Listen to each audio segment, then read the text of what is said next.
Doris Archer has now recovered from her bout of flu, but decides it's not enough to be well. She must be seen to be well. It's nice to see you back in circulation, Mrs. Archer. Oh, thank you, Carol. Oh, Doris was determined to get out and about today, Carol, to see the sights. Oh, my market garden's one of the sights, is it? Well, I'm flattered. Well, we were over this way and I had an obliging chauffeur. So she said, Dan Archer, pull in over there. Well, you're very welcome.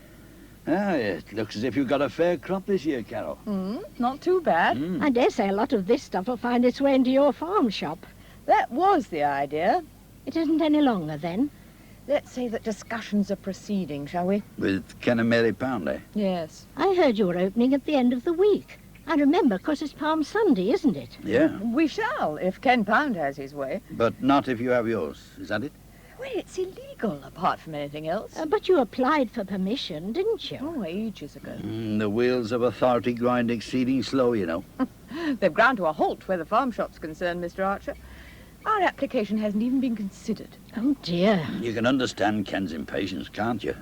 Well, it's more a mixture of exasperation and practicality. We've been aiming at this opening date for months. Isn't there some way round it? But only one way, according to Ken. We open, defiantly. It'll certainly get you a bit of extra publicity, that will. Well, that's what worries me. The council may come down on us like a ton of bricks. Yes, that happened to Mrs. Bassett over at Churcham. She went ahead without planning permission. She built an extension at the back of her house, didn't she, Dan? Yeah, she did. They made her pull it down again. Oh, this is different, though, Doris. Don't see how. It all turned on official approval. Well, luckily we're using existing buildings, and they've been passed by the health inspector. It's a tricky one, all right. I suppose you've chewed it over with Ken. Oh, ad nauseam. Yes, well, I know what I'd do. Dan, don't you go confusing the issue. Oh, it's crystal clear as far as I'm concerned, Doris. Well, I must say it doesn't give our partnership the best send-off, bickering over principles like this. Perhaps your husband's to blame, Carol. John, how'd you make that out? Well, you know what John's like for respecting old laws and rules and conventions. If Carol wasn't married to such a law-abiding citizen, she'd have a bit more rebel in her. Oh, thanks very Oh, much. ignore him, Carol. No, but he may be right. I am a bit conscious of the letter of the law. You and Ken balance each other out nicely, then.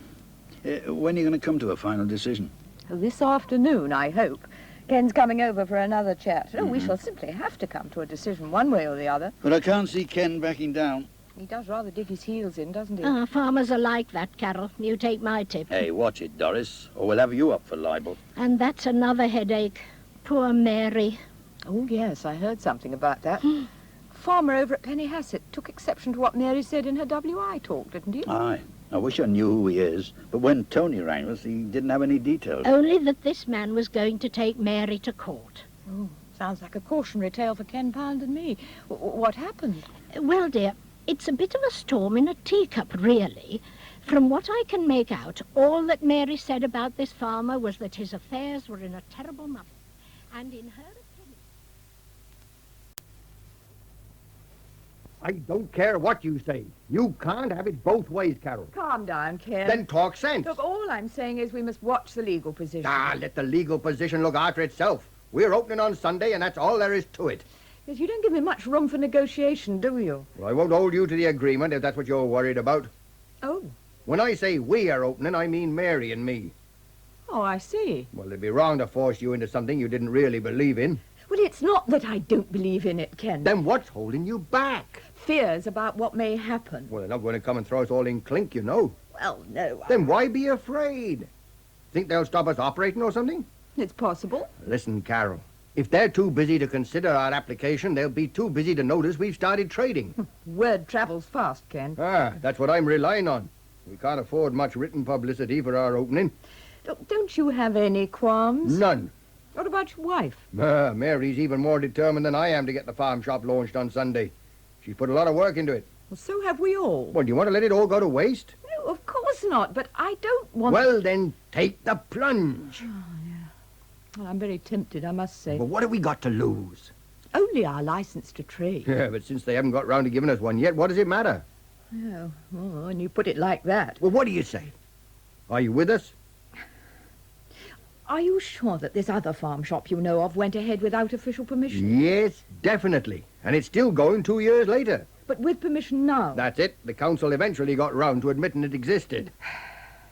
Right, we'll follow suit. Good. I knew you'd come round. I had to, Ken. We're partners, remember? That means we go 50-50 on the fine. Oh, get away with you. You worry too much,